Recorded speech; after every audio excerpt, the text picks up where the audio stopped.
ఎప్పుడైనా సరే ఏదైనా అకస్మాత్తుగా చూడకూడదు చూసామనుకోండి, ఎలా ఇప్పటికిప్పుడు స్నానం చేయడానికి అవకాశం లేదు, ఎలాగ మరి చాలా దోషభూయిష్టమైన విషయం చూశానే, ఈ పాపం పోవాలంటే అనుకున్నాను అనుకోండి, వెంటనే ఏమిటంటే గరికిని ముట్టుకుంటే చాలు పోతుంది. తీవ్రమైనటువంటి పీడకలు వచ్చిందనుకోండి, ఆ పీడకల పరిహారం అవ్వాలనుకోండి ఏ అభిషేకమో చేయించుకోవాలి. శక్తి లేదనుకోండి మీరు అన్ని పూజలు చేయించుకున్నట్టే. స్నానం చేసి ఒకసారి గరికని ముట్టుకుంటే చాలు, స్నానం చేయకపోయినా చెప్పులు ఇప్పి గరికను ఒకసారి ముట్టుకుంటే చాలు. అందుకే శతమూలా శతాంకుర సర్వగం హరతు మే పాపం దుర్వాదు స్వప్ననాశిని.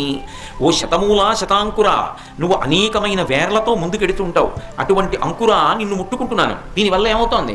సర్వగం హరతు మే పాపం, నా పాపములన్నీ పోతున్నాయి. దుస్వప్ననాశిని, దుస్వప్నములు పీడకల యొక్క ఫలితము పోతోంది. అటువంటి గరిక విఘ్నేశ్వరుడి పాదముల మీద వేసి తీసి కళ్ళకద్దుకుని తల మీద పెట్టుకున్నారనుకోండి, విఘ్నములన్నింటినీ కూడా తీసేస్తాడు.